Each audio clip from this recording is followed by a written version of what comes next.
Students online तैयारी channel को subscribe करें और बेल आइकन को प्रेस करके लेटेस्ट वीडियो देखें सबसे पहले। हेलो दोस्तों, वेलकम टू ऑनलाइन तैयारी। और आज हम डिस्कस करेंगे सांग्रीला डायलॉग।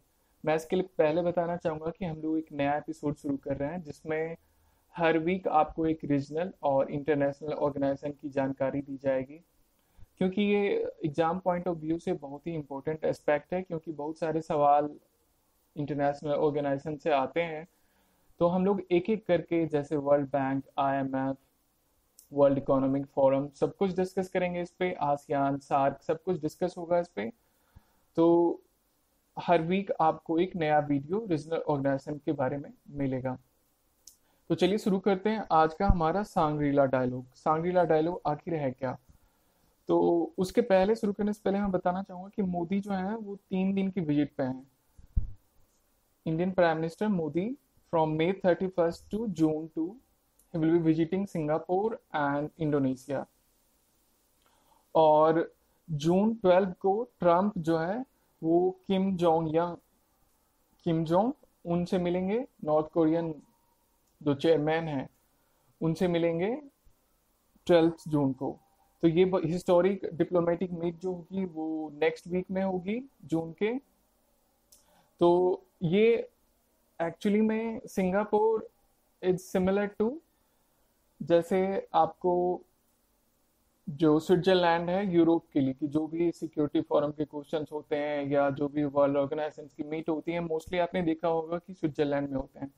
तो वैसे ही इंडिया का जो स्विट्जरलैंड उभर के इस मामले में आ रहा है वो है सिंगापुर। तो इसलिए हम देख सकते हैं कि सिर्फ सांग्रीला डायलॉग नहीं, इवन ट्रम्प और किम जोंग जो मिलेंगे वो भी सिंगापुर में मिलेंगे। तो चलिए आज का शुरू करते हैं कि आखिर सांग्रीला डायलॉग है क्या। तो सबसे पहले ये जो है इंटर गवर्नमेंटल सिक्योरिटी फोरम है। इंटर गवर्नमेंटल सिक्योरिटी फोरम का मतलब हो गया कि यहाँ पे government to government representative talk करते हैं, बात करते हैं, प्लेनरी सेशन होता है और बेसिकली ये सिक्योरिटी क्वेश्चंस पे फोकस करते हैं। और ये रीजन जो होता है एशिया पैसिफिक की जो कंट्रीज हैं वो शामिल होते हैं इसमें और सिक्योरिटी क्वेश्चंस के ऊपर बात करते हैं। तो ये कंडक्ट किया जाता है international institute of strategic studies. ये एक थिंक टैंक है, लंदन बेस्ड थिंक टैंक है जो हर साल ये ऑर्गेनाइज करता है। और इसमें 28 देश के प्रतिनिधि इस साल शामिल हो रहे हैं, जिसमें इंडिया, पाकिस्तान, चाइना, US और UK भी है। और इसे ट्रैक 1 डिप्लोमेसी कहा जाता है। तो एक्चुअली में ये ट्रैक 1 डिप्लोमेसी होता क्या है? तो ट्रैक 1 डिप्लोमेसी जिसमें गवर्नमेंट टू गवर्नमेंट टॉक होती है वो कहा जाता है ट्रैक 1 डिप्लोमेसी। वैसे ही होती है ट्रैक 2 डिप्लोमेसी जिसमें गवर्नमेंट और एकेडमिशियंस और एक्सपर्ट्स एक साथ आते हैं, तो वो ट्रैक 2 डिप्लोमेसी होती है। और ट्रैक 3 होती है जब पीपल टू पीपल, जब जैसे इंडिया और पाकिस्तान के लोग मिल के बात करते हैं, तो that is called track 3 diplomacy. तो ये है बेसिक कि सांग्रीला डायलॉग है क्या। अब देखते हैं कि व्हाई इट वाज क्रिएटेड। तो एक्चुअली में एशिया पैसिफिक रीजन के लिए कोई खास सिक्योरिटी फोरम नहीं था, but ASEAN regional forum ARF जो था वो पहले से ही मौजूद था और ये काफ़ी प्रभावी भी रहा है। और बट यहाँ पे आसियान के मेंबर्स और मोस्टली जो हैं, जो अलग देश शामिल होते थे, वो एज ए रिप्रेजेंटेटिव होते थे।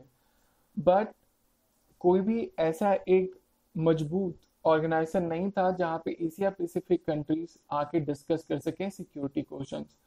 तो इसीलिए म्यूनिक सिक्योरिटी फोरम जर्मनी में 2001 में सोचा गया कि क्यों ना एक रीजनल ऑर्गेनाइजेशन बनाया जाए जो एशिया पैसिफिक सिक्योरिटी क्वेश्चंस को डील करेगा। तो इसलिए सिंगापुर में 2002 में इसका आयोजन किया गया सांग्रीला होटल में। तो इसीलिए तब से इसका नाम जो है सांग्रीला डायलॉग पर गया है। और इसका इम्पोर्टेंस भी बहुत ज़्यादा है क्योंकि ये एक फोरम है जहाँ पे हर देश के मिलिट्री रिप्रेजेंटेटिव और डिफेंस मिनिस्टर्स एक साथ आते हैं डिस्कस करने के लिए जो प्रॉब्लम्स होती हैं।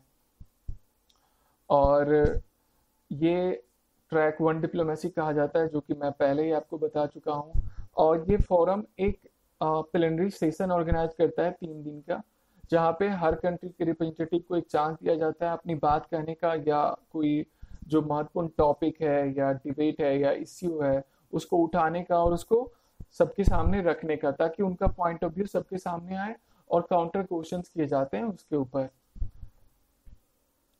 और इंडिया का क्या रोल है इसमें, तो सबसे पहले एक इंसिडेंट हुआ था 2017 में, लास्ट ईयर ही। क्या हुआ कि इंडिया ने विड्रॉ कर लिया इससे। हुआ क्या कि डिफेंस मिनिस्टर उस टाइम पे अरुण जेटली जाने वाले थे सांगरीला डायलॉग में, बट वो किसी कारण से नहीं जा पाए। तो state of ministry of defence जो थे सुभाष भामरे को भेजा गया, बट उनके साथ क्या हुआ कि उनको तीसरे दिन प्लेनरी सेशन में मौका मिला बोलने का। तो इंडिया ने ये अपने ईगो पे बात ले ली और उन्होंने इससे विड्रॉ कर लिया। बट लास्ट ईयर जो सांगरीला डायलॉग के ऑफिशियल्स हैं उन्होंने विजिट की और इंडिया को बनाया, और इसलिए मोदी जो है इस साल की नोट एड्रेस दे रहे हैं। और की नोट एड्रेस देने का मतलब है कि कहीं ना कहीं इंडिया का प्रभाव जो है वो बढ़ रहा है रीजनल सिक्योरिटी फोरम्स में। और यहाँ से की नोट एड्रेस देने के बाद वो इंडोनेशिया भी विजिट करने जा रहे हैं।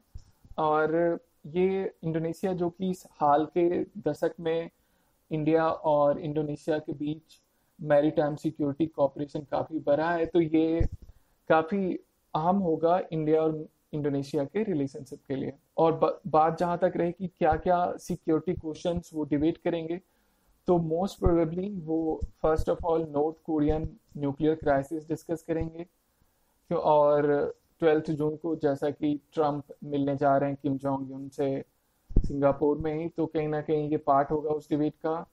और साउथ चाइना सी डिस्प्यूट स्टिल, मतलब कि वो भी सिक्योरिटी फोरम का बात होगा। रोहिंग्या क्राइसिस है, साथ में माइग्रेशन, साइबर सिक्योरिटी एक थ्रेट के रूप में उभरा है रिसेंट के सालों में। और साथ में काउंटर टेररिज्म और मिलिट्री कंपटीशन की भी बात की जाएगी, जो कि एशिया पैसिफिक रीजन में उभर रही है। तो ये था सांग्रीला डायलॉग, और हम अगले वीडियो में मिलेंगे एक नए रीजनल ऑर्गेनाइजेशन आसियान के साथ। तब तक के लिए स्टे ट्यून्ड विद ऑनलाइन तैयारी, एंड थैंक यू।